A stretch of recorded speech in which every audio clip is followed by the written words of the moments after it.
All right, on this side. Yeah, so right now we know that Bitcoin has like the largest network effect. So in the event of a contentious hard fork, how likely is it that Bitcoin becomes obsolete as the main currency and other currencies take over like by far? Do you That's a think very that's good likely? question. How likely is it that Bitcoin becomes obsolete?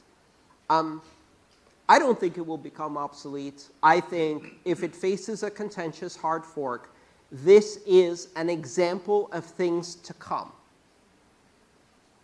Bitcoin will be attacked. It will be attacked through its mining. It will be attacked through the network. It will be attacked legally. It will be attacked in every possible way. If you don't think Bitcoin's going to be attacked, you've misunderstood what this is about. You don't go and poke a $20 trillion industry and go, hey, we're going to disrupt you. And then wait for it to roll over, right?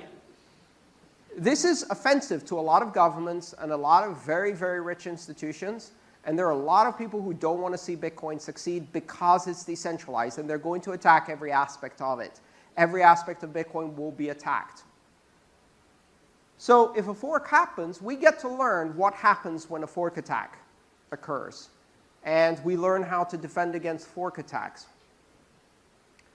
Make no mistake, anybody who walks into this thinking that a fork will be unopposed is going to very quickly discover that this will be a battle on all fronts. Day one, we've achieved 51%. We are now going to fork Bitcoin. Kind of seems like, hey, shipping date is here. Our work is done. Your problems are just about to begin, my friend. You launch a 51% attack, that means you are 7 blocks ahead every 24-hour period, if you can sustain it. But inevitably, the two sides are going to attack each other. They're going to attack each other on the network. They're going to attack each other with denial of service attacks. They're going to attack each other with hash rate.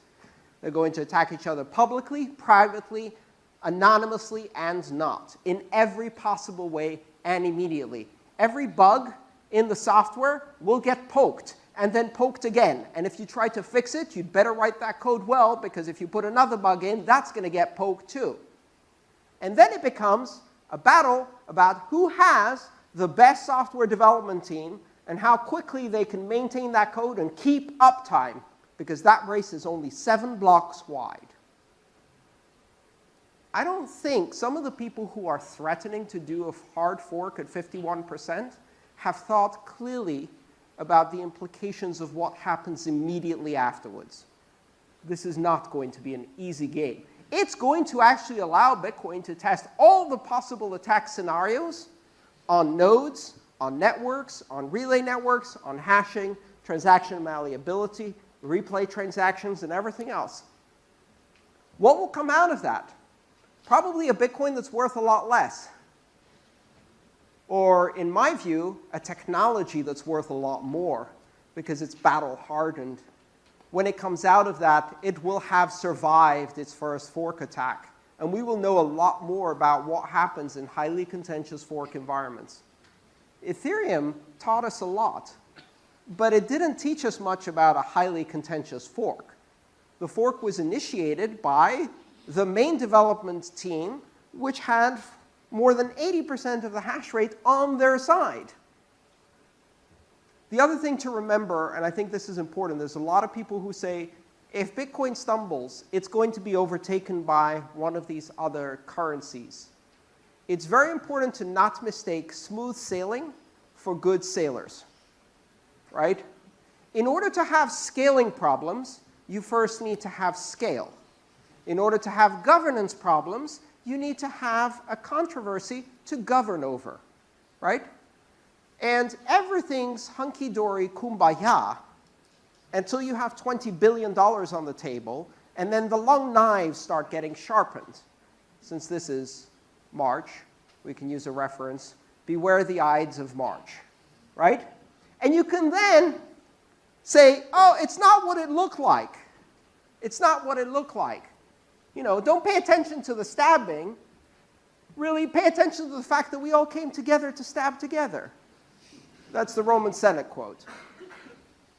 the point here is that what's happening in Bitcoin now isn't unique to Bitcoin.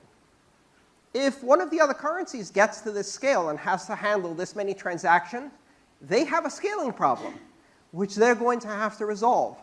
There will be differences of opinion as to how to resolve that. Some approaches will lead to massive centralization and a takeover by miners. Some approaches will lead to failures in architecture and software. These problems will repeat for every other currency.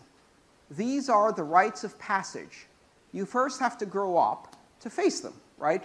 And so the big advantage that many of the other blockchains and currencies have is they can look at Bitcoin, watch what happens, and learn these mistakes cheaply so that they don't have to repeat them expensively. Now, how many of the blockchains are actually doing that? Not many. Because, for the most part, they're too busy going, we're the best, we're going to win next, right? And not paying attention to the fact that these exact same problems are going to exist in their own blockchains. There are no easy answers. There are lots of very delicate design trade-offs in how you deploy trustware.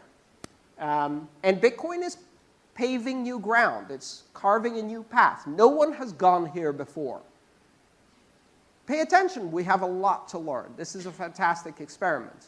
But it's not easy. It looks easy back there.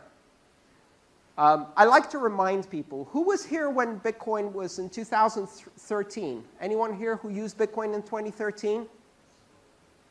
Yes, a few people? OK, how much was the average fee? 0, right? How many blocks were full? 0.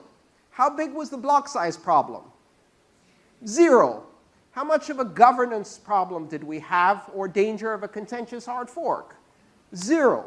You look back at 2013 and you go, easy days, right? What changed?